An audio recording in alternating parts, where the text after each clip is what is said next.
Exactamente, y que ha dejado un número de contacto que es el 0223-477-0053, es el teléfono de la Subcomisaría Vial de Camed, pero igual lo que piden es que a cualquier dependencia policial se comuniquen y dando los datos, no será necesario que estén presentes en una primera instancia en este lugar, sobre todo teniendo en cuenta que hay un montón de medidas probatorias por realizar antes de la declaración, si fuera necesaria, de esas personas. Mercedes, Daniel, hacemos esa aclaración porque se le va a tomar declaración a aquellas personas que estuvieron en el lugar, pero la intención sobre todo es confirmar que quien figuraba en el listado y no fue atendido aquí, no fue trasladado al hospital regional o al hospital materno-infantil, o no fue definida su situación como situación verde y trasladado en un micro de la misma empresa a otra unidad que vino al lugar para completar el viaje, que esa persona que estaba en el listado original esté en perfectas condiciones de salud. Ese es el único pedido, e incluso el mismo Citoldi lo marcó, es lo prioritario que tenemos a esta hora, porque las otras medidas, Daniel, ya están tomadas, la aprehensión, la calificación y la realización de pericias que todavía continúan acá. Cristian, a ver, características del lugar. La ruta, decías, o escuchaba al fiscal que decía que está en buenas condiciones.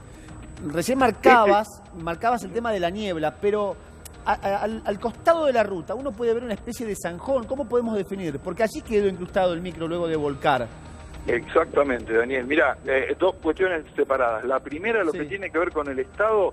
La autovía 2 tiene en algunos sectores, pero más lejos de aquí, yo te diría, pasando incluso a la zona de las Armas, es decir, unos 20, 25 kilómetros, hasta...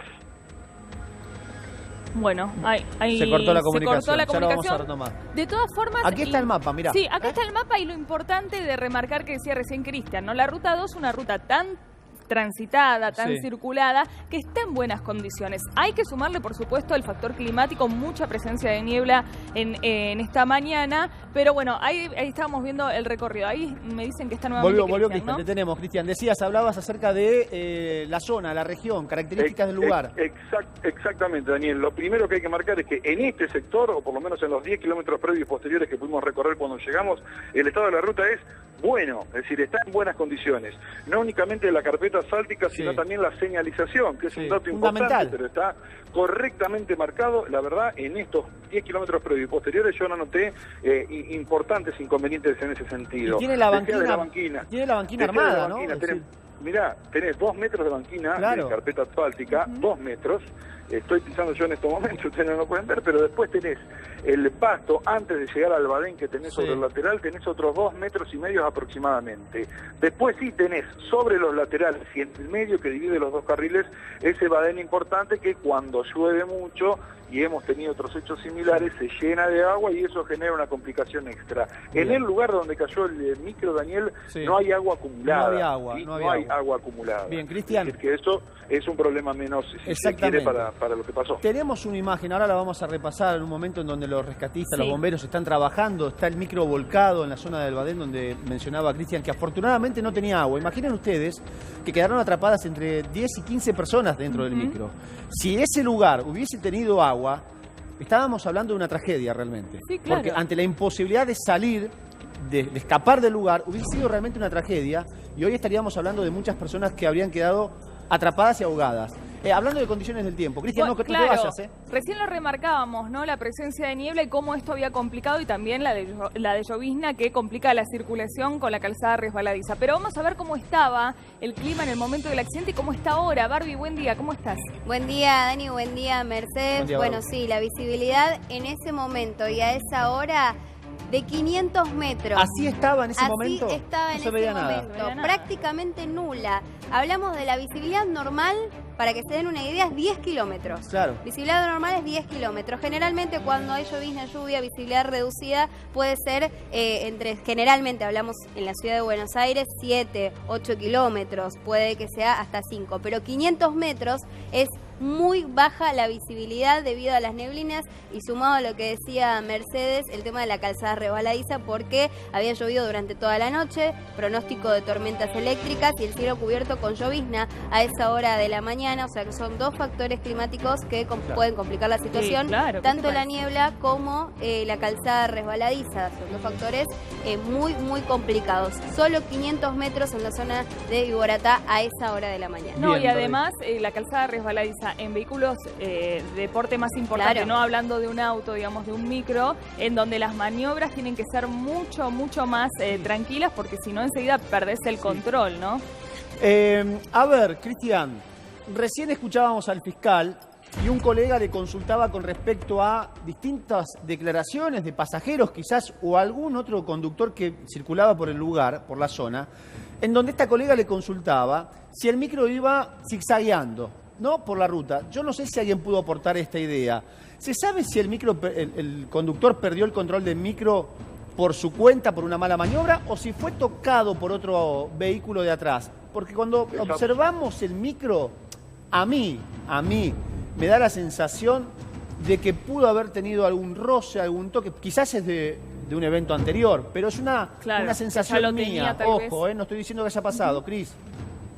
Sí, es absolutamente prematuro, Claro. más allá incluso de la consulta que se le hacía sin testimoniales tomadas, el hecho de aventurar justamente esta cuestión del zigzagueo. Yo te voy a marcar, Edgardo González fue uno de los pasajeros que salió en este lugar y que, mira, es uno de los casos que aunque fue identificado se retiró con un familiar. Él dijo que venía el micro, de repente se tiró hacia la derecha y terminó cayendo sobre el lateral. No pudo dar en ese sentido más precisiones. Sí, el punto, Daniel Mercedes, es esta huella que yo te decía veíamos durante el pasto de unos 30-35 metros aproximadamente de largo, sí, y que ha sido ya periciada por personal de policía científica. La sensación es que esa huella donde estaba justamente las ruedas derechas del micro fue recta, repito, por espacio de 30 metros, no se veía una cuestión zigzagueante y no se ve, esto lo podrán definir mejor los peritos después, la gente de policía científica, marcas tampoco sobre la carpeta asfáltica que permita confirmar a esta hora de la mañana que justamente había una condición zigzagueante o si hubo otro vehículo interviniente. Me parece que ahí sí lo central será no tanto la declaración del chofer que está aprendido, sino de quien lo acompañaba, sí, acerca de si existió algún tipo de roce desde lo previo, pero a esta hora es absolutamente imposible de confirmar. Cristian, a ver, vamos a repasar el momento en el que rescataban allí los bomberos. Ahí la estamos viendo la imagen, fíjense el trabajo de los bomberos. Escuchá. Dale. Vayan presentando la gente. Dale.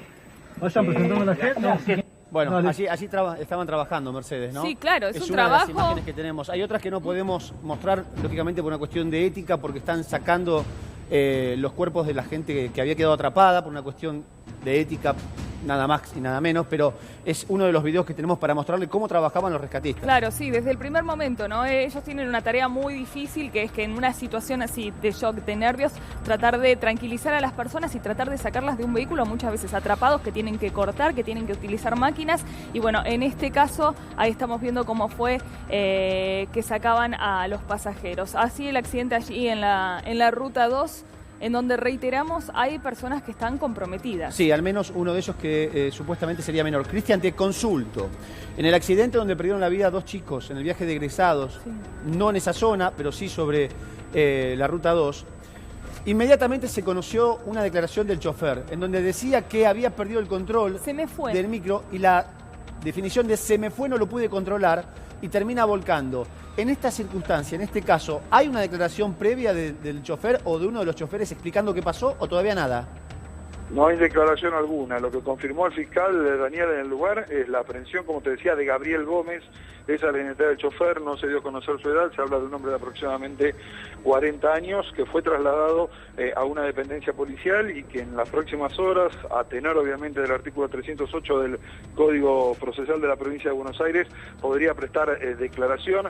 Sí, obviamente el traslado tiene que ver con la realización de las medidas de rigor, ¿no? Extracción sanguínea para los análisis de alcoholemia y toxicológicos también, digo, lo de rutina que realiza la Fiscalía de Delitos Culposos, y el acompañante que mantuvo algún tipo de charla lo hizo con personal policial que vos bien sabés no tiene ningún tipo de validez, digo, para lo Claro, que tiene sí, que ver por después supuesto. con la justicia, pero ni siquiera, es buena la consulta, ni siquiera a modo de rumor o trascendido en el lugar. Porque, viste, a veces se da el momento de desesperación. En el momento de desesperación, Sí. el chofer o el compañero puede... Ha pasado tomándose la cabeza, diciendo lo que pasó, no Sí, vi sí, un sí. animal, o perdí el control de micro, se me rompió una cubierta. O incluso cuántos de estos Exactamente, accidentes, muchos exactamente. dicen se quedó dormido o agarró el celular. En muchas ocasiones pasa, ¿no? Que hay gente que da alguna versión de lo que pudo haber ocurrido, pero acá...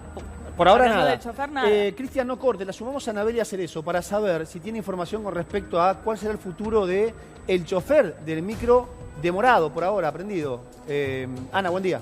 Entiendo que se encuentra demorado, está prendido, eso va a ser una decisión judicial, pero el fiscal que está a cargo de la investigación llevó adelante justamente este pedido que fue confirmado ya por la justicia. Más allá de todo eso, tienen 10 días hábiles para ratificar y pedir una prisión preventiva o luego de esto y de parte de la investigación dejarlo en libertad. La parte trasera de este ómnibus de larga distancia es por donde salió expulsada una nena que iba acompañada de su mamá en este micro y en el momento del accidente, en el momento del vuelco y también del frenado brusco es que finalmente terminó siendo despedida. Esta es una de las posibilidades de lo que veíamos nosotros en este micro de larga distancia, claro, de la parte de atrás del micro. La rotura trasera, decís vos. Exactamente. Porque me llamaba la atención esto. Con una rotura, pero más allá de todo eso todavía es demasiado prematuro cualquier tipo de hipótesis. Claro. ¿Por qué le digo esto? Porque ni siquiera llevaron adelante las pericias accidentológicas todavía en el lugar. Están trabajando en este momento en la urgencia de la atención médica del traslado y ahora están intentando incorporar el micro para sacarlo de la cuneta y finalmente poder obviamente liberar la ruta. Bien, Cristian, Anabelia recién contaba que este detalle que desconocíamos, Mercedes, sí, la menor, una nenita que sale despedida en la parte trasera del micro. ¿Es esta personita la más grave trasladada al hospital? En realidad los traslados, Daniel, son 16 mayores al hospital Oscar Allende, al Hospital Regional de Mar del Plata, y 5 menores al Hospital Materno Infantil. Sí. De esos 5 menores, 2 son los que están, según la misma gente del hospital, en grave estado. Una, evidentemente, por el detalle de lo que decía Anabela en cuanto a la característica de esa persona accidentada, sería una de esas 2. El mismo fiscal lo que confirmó es que, en cuanto al estado de salud, no iba a dar mayores precisiones, pero los 2 casos más graves en cuanto al estado actual eran justamente 2 de los menores trasladados al materno infantil. Al materno también se trasladó una mujer de 28 años que estaba embarazada, pero ya la confirmación es que fue atendida y que afortunadamente, no tiene ningún tipo de riesgo. Sí. Bueno, Cristian, recién veíamos algunas imágenes, ¿no? Que están los bomberos, la parte del rescate. ¿Tenés detalles de cómo fue este rescate? Los primeros en llegar fueron los bomberos de Viboratá, es la localidad que está más cercana de este lugar. Luego lo hicieron bomberos de la ciudad de Mar del Plata junto con gente de defensa civil. Cuando llegaron a la zona, lo que ya se encontraron fue con varias personas justamente fuera del micro, aquellos que evidentemente estaban en mejor condición, en mejor estado y son los que pudieron salir por sus medios. Uno hace la relación lógica, serían también algunos de los que al estar en buen estado de salud decidieron llamar a sus familiares y retirarse por sus propios medios del lugar. El tránsito vial se cortó de manera inmediata. Lo hicieron móviles obviamente de la Policía de Seguridad Vial y de la Subsecretaría de Transporte de la Provincia de Buenos Aires, que contaron además por supuesto con la colaboración de la empresa concesionaria que tiene la autovía, y ahí ya lo que se instrumentó fue en la mano que va de Mar del Plata a Buenos Aires, obviamente durante un espacio de unos 5 kilómetros, mano ida y vuelta, señalizada con tránsito asistido, y aquí el lugar cortado por completo. Las ambulancias que llegaron, si bien había alguna de Viboratá primero, todos los traslados estuvieron a cargo del SAME de la ciudad de Mar del Plata, que llevaron, como decíamos, a 16 personas al hospital regional y a unas 5 al hospital materno infantil de Mar del Plata, con la coordinación también o con la colaboración de la gente de defensa civil de la ciudad, que está desde los primeros minutos apenas conocido el siniestro, trabajando en el lugar. 21 heridos en total, lo dice Cristian Fernández desde Mar del Plata, nuestro compañero corresponsal, trabajando desde muy temprano, llevando información exclusiva aquí en Segunda Edición y en la pantalla de Crónica HD. Ya te consulto con respecto, bueno, ahora lo vamos a tomar de nuevo, pero le quería consultar acerca de las pericias, si comenzaron a realizarse o no. Ana, ¿querías consultar algo? Sí, yo lo que le quería, pero esto se lo quería consultar a Cristian, que está trabajando en el lugar y seguramente debe tener todos los datos. Hubo algunos metros adelante de lo que fue el accidente o el siniestro vial, mejor dicho, de este micro, también un siniestro vial con un camión. Quería saber si había relación entre estos 2 hechos o eran totalmente independientes. No sé si escuchaste parte de la pregunta que había hecho. También hubo un siniestro vial de un camión en la misma ruta, Cristian. ¿Es algo que esté relacionado o son 2 hechos totalmente independientes? independiente y es, viniendo desde Mar del Plata hacia el lugar de los hechos, era el que nos encontrábamos antes justamente de llegar al siniestro de este micro. Por la distancia y por lo que han confirmado en el lugar, nada tendría que ver y la única relación sería lo que ustedes bien marcaban en el comienzo, ¿no? Las condiciones climáticas que tenía la autovía a esa hora de la mañana, porque se registró en un horario prácticamente similar, pero por la distancia, por la ubicación y si bien quedó también tirado sobre uno de los laterales, no habría relación alguna entre los dos vehículos. Claro. A ver, te leo una declaración, perdón Cristian, vos corregime si es verdad o no, o si tenés esta información o no. Una declaración de uno de los pasajeros, entre 56 y 58. Recuerden ustedes que hay 18 pasajeros que se fueron, salieron por su cuenta del micro volcado, llamaron a sus familiares, los vinieron a buscar y se fueron. Hay que buscar a estos pasajeros para aportar información con respecto a qué pasó, por qué vuelca el micro. Pero atención, Cristian, dice Ricardo, uno de los pasajeros que pudo aportar su declaración. Salimos de Pilar a las 21:45, íbamos a Mar del Plata. Había buena visibilidad. El micro empezó a tambalear. Medio tosco lo define. Después podemos analizar qué significa medio tosco. Y de golpe se fue a la banquina y volcó. No sé lo que pasó. ¿Fue un descuido o se durmió? Considera este pasajero. A ver, ¿las versiones van por este camino? Es lo que marcó la persona que se retiró del lugar. Repito, habla de ese zigzagueo. Yo el único dato que daba en cuanto a la marca correcta, y mirá, alejándome un poquito del micro, se ve claramente esta huella que te decía sobre la banquina, pero ya en la parte del césped de unos 30-35 metros. Obviamente todo indica que ha habido algún tipo de inconveniente. No sé si parte de ese zigzag que decía a mí más temprano, o este tambaleo que hizo el pasajero, que por supuesto estuvo en el lugar, como el momento previo justamente al que el micro quedara volcado sobre su lateral derecho. Es todo materia de investigación. Sí, lo que tengo, Daniel, mira, el dato actualizado con los ingresos que acaba de dar la gente del hospital, paso a repasar. Atención, chicos. En el materno, bien decíamos, 5 menores, 2 de ellos son los que están en terapia intensiva, 2 en piso general y una chiquita de 2 años que está en perfectas condiciones. Como decíamos, entró también una mujer embarazada, que luego de la evaluación favorable fue trasladada al hospital regional, y el dato actualizado del hospital regional de Mar del Plata es que fueron en total 25 las personas asistidas. 25 personas no asistidas 16. al hospital. Exacto, 25 en el hospital para mayores y 5 en el de menores. De los 25 de liga, Daniel, 2 están en quirófano. Uno por lo que podría ser una fractura de cadera y otro por un trauma pulmonar. Los otros 23 son politraumatizados, pero afortunadamente no es tan grave. A ver, para repasar, Mercedes, tenemos de los 5 chiquitos, 2 en terapia intensiva, en grave estado. Hay que esperar cómo evoluciona, qué información dan desde el hospital. Y de los 30 atendidos, de esos 25 mayores, hay 2 que también están con lesiones graves. Exactamente. Cristian, yo te quería consultar si sabés cómo era la circulación en ese momento. Recién Anabeli hacía referencia a otro accidente. Y esto también te lo pregunto, porque son fechas especiales en donde mucha gente viaja a la costa por las fiestas, entonces es un viernes. ¿Sabés si la circulación era intensa en ese momento? No, una circulación muy, pero muy tranquila. Vos imaginate que a esta hora todavía, ya cuando pasó bastante tiempo del siniestro y cuando tenemos en lo que es la mano que va de Mar del Plata a Buenos Aires, utilizándose como doble mano, no ha existido un solo embotellamiento en este lugar, más allá del tránsito asistido. Te lo marco como dato de que son muy pocos los vehículos que están circulando a esta hora. Uno supone que a esa hora de la madrugada era menor todavía, por lo tanto, repito, en cuanto al caudal vehicular, no había inconvenientes, no era que había una marcha lenta en el lugar, ni mucho menos. Sí está la coincidencia de los dos siniestros con pocos kilómetros de diferencia, pero a esa hora del siniestro no era un movimiento vehicular intenso en la autovía. Bien.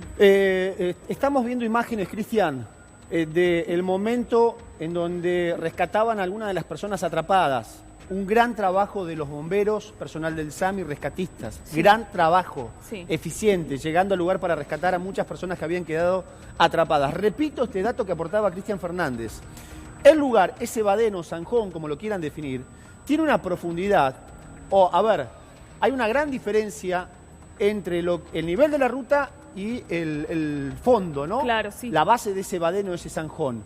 ¿De cuántos metros estamos hablando, Cristian? Porque uno cuando observa la imagen, esta imagen de la ruta, nota a simple vista que apenas sobresale en la parte lateral izquierda del micro y las ruedas. Es decir, que hay una profundidad importante en ese lugar. Sí, mira, tenés la caída al lado de la banquina, lo que es el sector del pasto, la caída hasta el badén propiamente dicho, ahí ya tenés una caída en cuanto a altura, te diría, de algo más de 2 metros. Claro. Y después el badén propiamente dicho son otros 1,5 metros, será aproximadamente. Es decir, estás hablando es realmente profundo, Cristian, Exactamente, por eso bien lo remarcaba Daniel, la complicación que se ha generado en otros siniestros similares, no únicamente sobre la caída sobre la banquina, sino sobre el badén central, cuando hemos tenido agua acumulada. Aquí hace menos de un año tuvimos un siniestro donde murieron 3 personas, es un poco más lejos de Mar del Plata, pero murieron 3 personas justamente, 2 de ellas terminaron ahogadas por haber caído el micro en un lugar donde estaba lleno de agua. Ese problema no existió en esta oportunidad. Suerte. Todas las lesiones tienen que ver con la violencia del impacto, con la caída y con el vuelco sobre su lateral. En el parte que mencionábamos recién, fíjate que todas las heridas que dicen desde el Hospital Regional y el Materno tienen que ver justamente con politraumatismo. Claro. Sí, bueno, y me imagino, recién estábamos hablando justamente allí en la terminal de Retiro, que se van a reforzar las medidas también teniendo en cuenta las condiciones del clima. Se esperan lluvias para todo el fin de semana, así que me imagino que va a haber mucho movimiento en la Ruta 2 y también van a tener en cuenta toda esta situación. Sí, seguramente. El dato importante, en Mar del Plata se espera para este fin de semana el momento más importante en cuanto a adicionales de diciembre. No fue tan intenso el movimiento previo a la Navidad, sí se esperaba que para el 31 llegara una gran cantidad de micros adicionales. Por lo tanto, únicamente tomando como destino Mar del Plata, sí el movimiento a partir de mañana iba a ser mucho mayor todavía. Yo quiero aclarar algo. Si el micro muerde esa banquina que marcaba Cristian de 2 metros de ancho, Cristian, aproximadamente la banquina que estamos observando, 2 metros. Sí, está, la carpeta asfáltica será 1,5 metros, 2 metros, y después tenés de pasto, como decíamos, 1,5 metros más. Sí, está bien. A ver, la banquina es una buena banquina, en donde da la posibilidad a cualquier automovilista de correrse un costado, poner balizas y poder solucionar algún tipo de inconvenientes. A ver, aquel que recorre las rutas argentinas va a notar que en muchas no hay una banquina de 2 metros o 1,5 metros. Algunas son de 50 centímetros, nada más. ¿Se entiende lo que estoy marcando? Vos tenés acá, entre lo que está marcado el carril lento de la Ruta 2 y el borde entre la banquina y el pasto, hay 2 metros y es un buen espacio como para poder colocar balizas. La ambulancia está adelante. Exacto. Y entra de manera perfecta. A ver, cuando uno comienza a revisar el tema de medidas de seguridad, la banquina está excelentemente bien hecha. A ver, Lo que sucede, chicos, es si un micro... Leo, vos tenés auto, Matías, todos tenemos auto. Si un micro o un auto con el estado, el clima que había, la lluvia, la neblina, muerde el pasto mojado, con esa caída y ese badén, es imposible contenerlo. No, y además estamos hablando de un micro, chicos. No estamos hablando solo de un auto que por ahí en un auto lo podés controlar un poco más. Hay que ver a qué velocidad también. Tengamos en cuenta que no es una ruta. ¿A qué velocidad podés ir con neblina y con lluvia? Hay que ver, mucho. No, pero hay que tener en cuenta que no es una ruta, sino es una autovía, digamos, casi es prácticamente una autopista, y se va un poquito más rápido. Pero la máxima es 90, Leo, lo que contaba, repito, la muy buena nota que hizo Marcelo Mucci con el chofer. Sí. Uno no viaja en micro hace mucho, pero yo recuerdo desde hace algunos años que cuando el chofer superaba la máxima 90, ese chillido o ese silbido marcándole que estaba excediendo la velocidad. Pero vos tenés en cuenta que está ya casi ahí nomás de Mar del Plata, por ahí hay cierto apuro para evitar la neblina. Digo, también te recomiendan cuando hay neblina, tampoco te recomiendan aminorar la velocidad, porque el de atrás no te ve. Digo, me interesa lo que dice Leo. Eso. A ver, Cristian, ya tenemos de nuevo. Lo que dice Leo, ¿es recomendable bajar la velocidad cuando hay neblina o no? ¿O mantener la velocidad a la que uno va? Sí, acá está de acuerdo a las indicaciones que están. Sí, lo que se marca es el hecho de no colocar balizas. Sí, obviamente. No colocar balizas, punto 1. De no colocar, no colocar. No colocar, sí. De no colocar balizas, y después, bueno, de acuerdo a la cantidad que van poniendo, obviamente, la velocidad, lo que se va marcando en el lugar. Ahí ya entramos después en el terreno de, bueno, qué es lo que pudo haber sucedido. Yo insisto, a esa hora era poco el tránsito, no te voy a decir nulo, pero muy poco movimiento vehicular llegando a la ciudad de Mar del Plata, lo que no quita la posibilidad, y esto lo confirmarán después las pericias. Anabel lo decía hace un ratito, el hecho de las pericias obviamente accidentológicas, que incluso se van a realizar de acá un par de días, después del fin de semana, ese tipo de pericias, fundamentalmente como para confirmar si otro vehículo, más allá de alguna declaración que lo diga, pudo haber tenido algún tipo de roce previo con el colectivo de Ruta Plan. No, pero es cierto lo que decía antes Daniel, ¿no? Que muchas veces en este tipo de accidentes circula alguna versión como se quedó dormido, iba a gran velocidad. Acá parece que el problema fue el factor climático. Da la sensación que ese fue el principal motivo, o por lo menos lo que se ve a simple vista. No hay curva. ¿Cómo es la zona? ¿Hay curva o es recta? No hay curva, Cristian. Daniel, el sector donde es el siniestro es una recta importante, ¿eh? Pero es una recta muy larga. Es una recta larga.